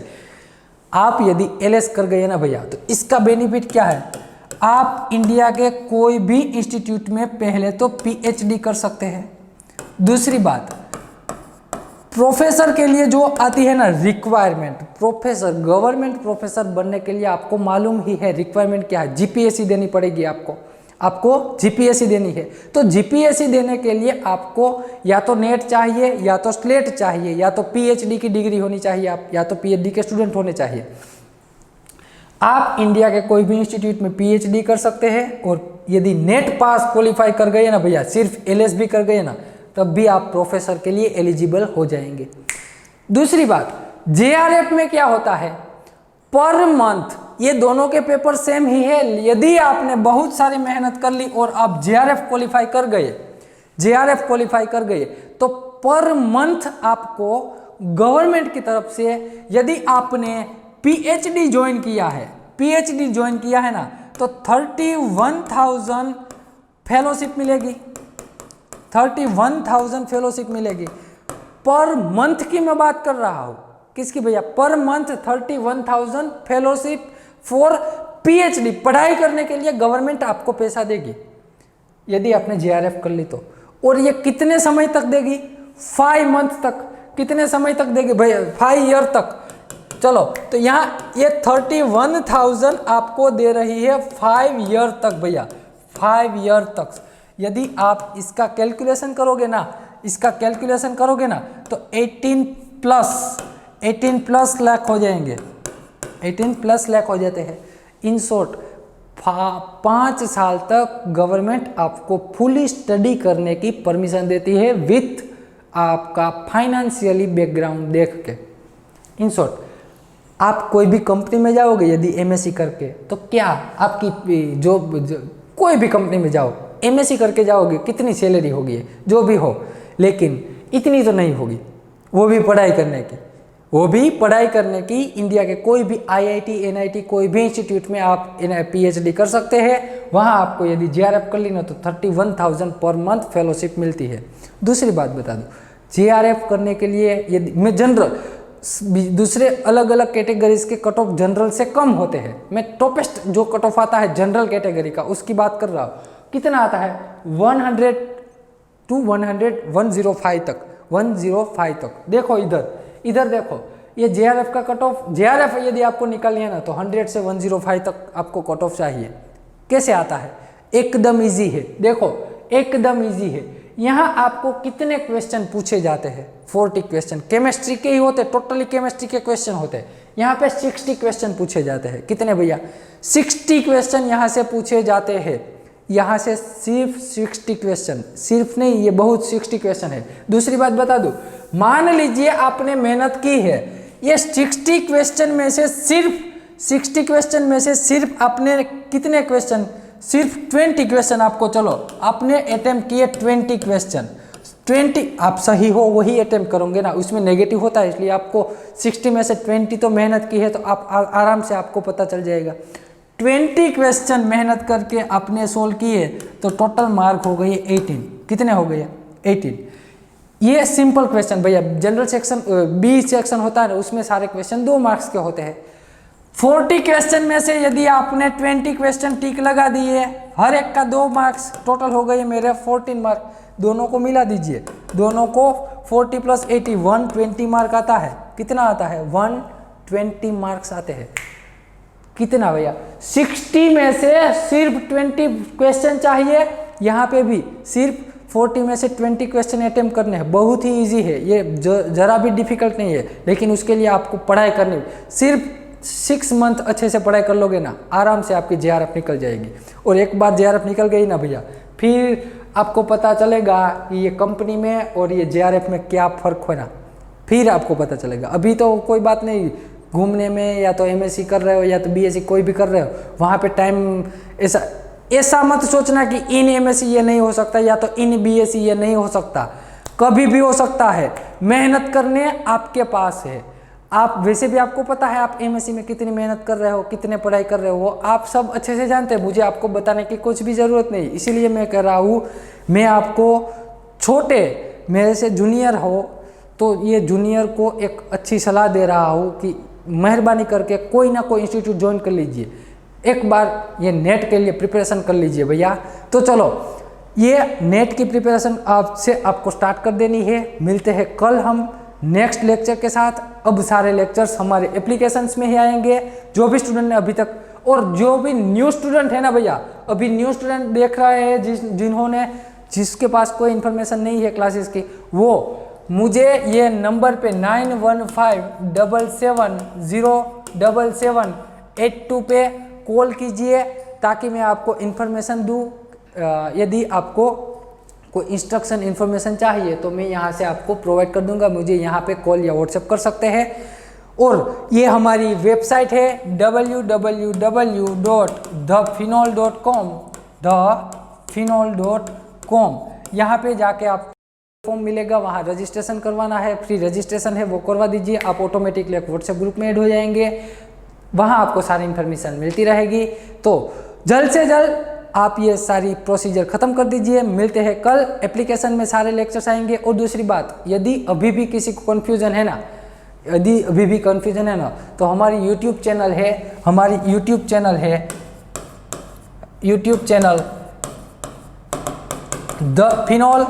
The phenol and the catalyst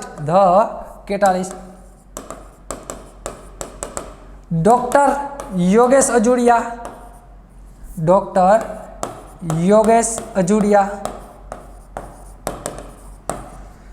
Yogesh Ajudiya, यहाँ ये हमारी YouTube चैनल का नाम है। यहाँ आप YouTube चैनल पे सर्च करोगे, वहाँ आपको सारी इन्फॉर्मेशन, सारे डेमो लेक्चर्स मिल जाएंगे, सारे कॉन्सेप्ट, CSIR। और दूसरी बात बता दूँ, ये भैया आप ज्वाइन कर रहे हो ना, तो पहले ही बता दूँ, मेहनत करनी पड़ेगी हमें। यहाँ से आपको किसी ना किसी तरह JRF करवानी है।